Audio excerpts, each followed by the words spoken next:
Good afternoon, दोपहर का नमस्कार सभी को। आज हम लोग पुनरावृत्ति, जिसको रिवीजन बोलते हैं हिंदी में, आज उसकी पुनरावृत्ति करेंगे। पाठ का नाम है, जो बच्चे को ध्यान है वो बोलेंगे पुनरावृत्ति का जो पाठ का नाम है।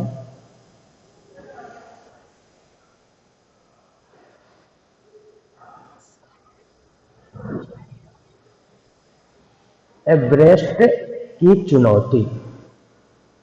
एवरेस्ट की चुनौती, देखो यह कहानी सामान्य है, सभी लोग जानते हैं, इसमें कुछ ऐसी बताने की आवश्यकता तो नहीं है कि है, बताने की आवश्यकता है। एक दो बच्चे म्यूट को हटा करके बीच में बोलेंगे, फिर बंद कर लेंगे। बचाने की आवश्यकता लग रही है। आप लोगों को सब कुछ आ रहा है, उसमें से फिर भी आप परीक्षा में कुछ ऐसी गलतियां करते हैं कि आपके अंक बहुत कम आते हैं। तो वह व्याकरण जो आपको लगता है कि मैं बहुत अच्छा लिख के आया हूं, फिर भी आपको उसमें गलतियां निकलने के कारण, गलतियां होने के कारण आपको अंक कम आते हैं, उस पर आज विचार करेंगे। क्यों?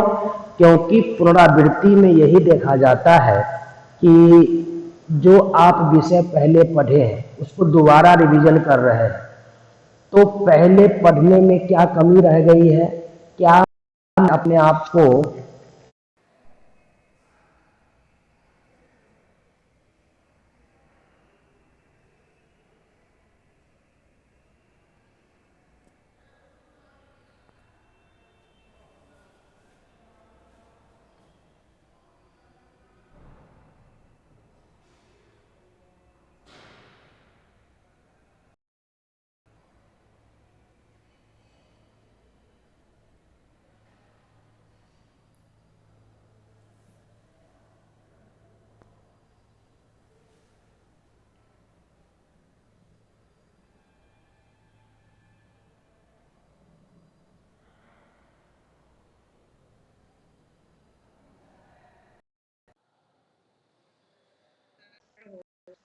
ये नेटवर्क का प्रॉब्लम हो गया, इस कारण से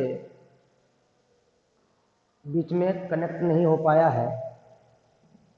हमारी आवाज पहुंच रही है सभी बच्चों पे? सभी बच्चों सर, आपकी आवाज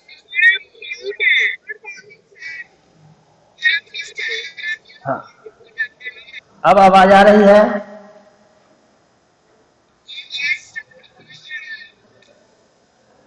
तो आप लोग के अंक कम आते हैं, सभी प्रश्न का उत्तर याद करने के बाद भी।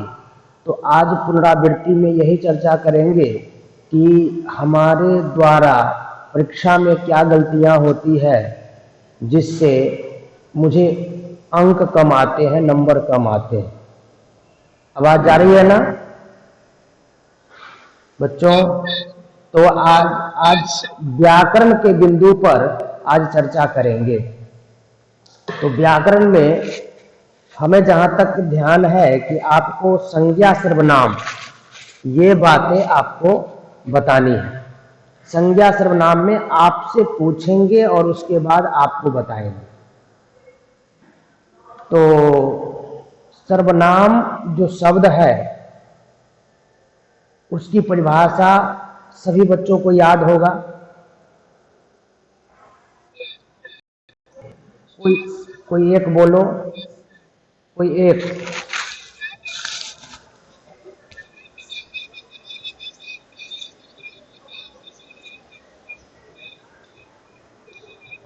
अच्छा, आप सभी को ये ध्यान होना चाहिए कि शब्द जो सर्वनाम लिखते हैं, कैसे लिखते हैं सर्वनाम?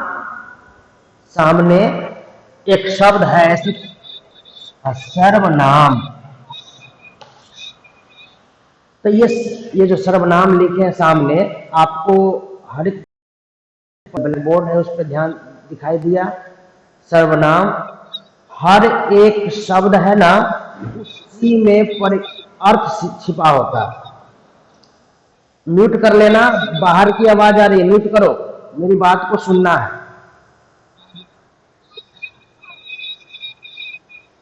सभी बच्चों म्यूट करें पहले। सर्वनाम शब्द में ही पूरे परिभाषा का अर्थ छिपा हुआ है। आपको 2 पंक्ति 3 पंक्ति में जो परिभाषा याद करते हैं उसको याद करने की आवश्यकता नहीं है। जैसे आपको मैंने लिखा है सर्वनाम, तो सर्वनाम में क्या है, सर्व और नाम, इसको अलग अलग करेंगे तो क्या हो जाएगा, सर्व जोर नाम।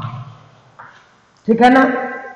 आप नाम पहले बचपन से पढ़ते आ रहे हैं। नाम मतलब किसी व्यक्ति, वस्तु, स्थान के जितने हैं सभी के जो नाम, उनका जो जिस नाम से हम लोग पुकारते हैं उसको नाम से जानते हैं। और उससे पहले क्या लग गया, सर्वनाम। दिखाई दे रहा है सभी को? हाँ, तो आज मैं आपको ये बता रहा हूं, नाम शब्द है उसी के अंदर उसका जो अर्थ है, जो आप 3 पंक्ति में याद करते वो छिपा हुआ है। आप उसको अलग अलग करेंगे तो उसका अर्थ अपने आप आपको बिना याद किए हुए आपके मस्तिष्क में आ जाएगा। जैसे सर्व और नाम अलग अलग किए, क्या बना, सर्व और नाम। नाम के बारे में आप पहले जान चुके हैं, नाम संज्ञा जिसको बोलते हैं, और उसमें क्या जोड़ दिया गया, सर्व। सर्व मतलब क्या होता है, संस्कृत में जानते हो सर्व का अर्थ सभी। तो यहां पर क्या अर्थ निकला, नाम। कौन सा नाम, जितने नाम है। सर्व का अर्थ सभी और नाम मतलब सभी नाम। तो सर्वनाम सभी नाम के बदले जो जितने भी नाम है वो सभी के बदले में जो प्रयोग होता है उसको नाम कहते। हो गया, और तो कुछ बात है नहीं इसमें। तो उसमें कहते हैं कि इतना तो सभी बच्चे जान गए कि सर्वनाम सभी नाम,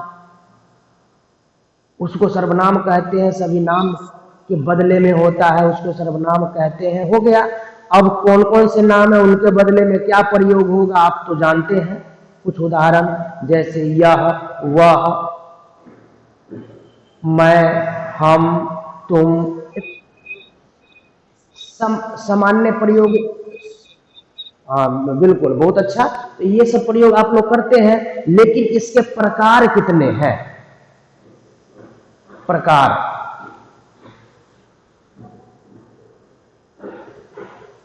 किसी को मालूम है? अभी सर्वनाम, सर्वनाम के भेद, जैसे हिंदी में आपको बताया था कि भेद, जैसे कि सबसे पहले परिभाषा, उसके बाद उसके उदाहरण, तब उसका प्रश्न का उत्तर पूरा होता है। उसके बाद क्या कहा जाता है कि भाई इसके बताओ भेद कितने हैं। तो भेद आप जानते हैं,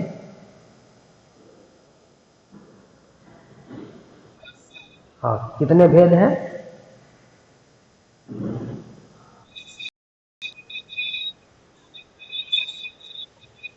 6 भेद है। ठीक है, बहुत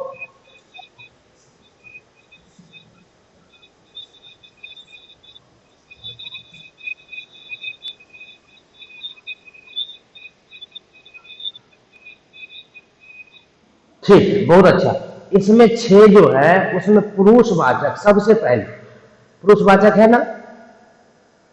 अगर कभी प्रथम स्थान पे रखना पड़ेगा तो किसको रखेंगे, पहले नंबर पर पुरुषवाचक।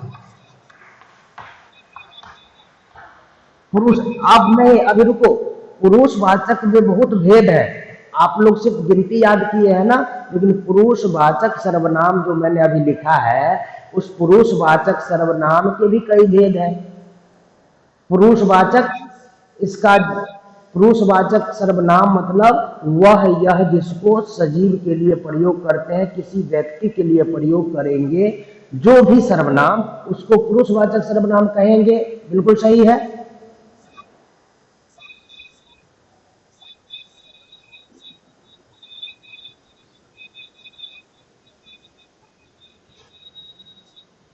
पुरुषवाचक। इसीलिए जो पुरुषवाचक सर्वनाम है उसके कितने भेद बताए गए हैं?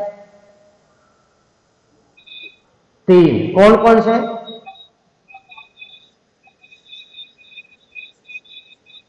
उत्तम पुरुष। अब देखो यहां पर हिंदी और संस्कृत दोनों की समानता दिख रही है। आप लोगों ने संस्कृत में भी प्रथम पुरुष, मध्यम पुरुष और उत्तम पुरुष का प्रयोग करते हैं और इसमें भी कर रहे हैं। उसके जगह पर धातु का प्रयोग करते हैं, इसके जगह पर हिंदी में शब्द का प्रयोग करते हैं। वो भी क्रिया होती है, उसमें भी होता है, इसमें भी होता है, ऐसा होता है ना। वहां पर संस्कृत में सह, सा, त्वम, अहम का प्रयोग करते हैं, यहां पर उसका हिंदी जो आप जानते हैं उसका प्रयोग करते हैं। तो अब आपको ये याद रखना है, आपसे कभी कोई पूछ दे कि आप अच्छे से पढ़ चुके हैं तो सर्वनाम के जो भेद है उसके उपभेद हो गए। कौन? प्रथम पुरुष, मध्यम पुरुष, उत्तम पुरुष। तो प्रथम पुरुष है, उसमें से किसको मैं प्रथम पुरुष बोलूंगा? कोई एक बोलो, किसको मैं जो बोलने वाला उसको प्रथम पुरुष बोले? नहीं नहीं नहीं, ये थोड़ा सा गलत हो रहा। प्रथम, मध्यम, उत्तम। जैसे आप देखते होंगे, जैसे आप घर में हैं, 5-6 लोग हैं, उसमें से आपस में कभी भी बात करते, 2 लोग बात करते हैं ना। जैसे आप अपने पिताजी से कुछ किसी के बारे में बोल रहे हैं, तो जो खुद को बोलना शुरू करता है वह उत्तम पुरुष कहलाता है। अपने आप में जो बोलना प्रारंभ करता है, मैं, तब तो देखते हो ना संस्कृत में उत्तम पुरुष में अहम, अवाम, वयम करते हैं। आप लोग को याद आ रहा है ना? अहम, आवाम, वयम कर देते हैं। और इसीलिए इससे क्या संकेत मिलता है कि उत्तम मतलब अपने आप को, मैं, हम लोग, मैंने इत्यादि भी करते हैं, लेकिन मुख्य रूप से मैं, हम दोनों, हम लोग का प्रयोग एक वचन, द्विवचन, बहुवचन में करते हैं। तो अपने लिए जो प्रयोग करेंगे वो जितने भी शब्द आएंगे सर्वनामिक, वो उत्तम पुरुष कहलाएंगे, जो बोलना शुरू करता है। और दूसरा क्या? जिससे कुछ कहता हो। जैसे आप कुछ बोल रहे हैं, किसको बोल रहे हैं? किसी न किसी को बोलेंगे, सामने रहेगा उसी को बोलना है। अगर नहीं कोई सामने है, बोल रहे हैं, तो या तो मोबाइल पे बोल रहे हैं, तो मोबाइल पे भी अगर किसी को बोलते हैं तो कोई ना कोई व्यक्ति होगा ही। अगर अकेले में बोल रहे हैं तो आपको क्या कहेगा कि आप या तो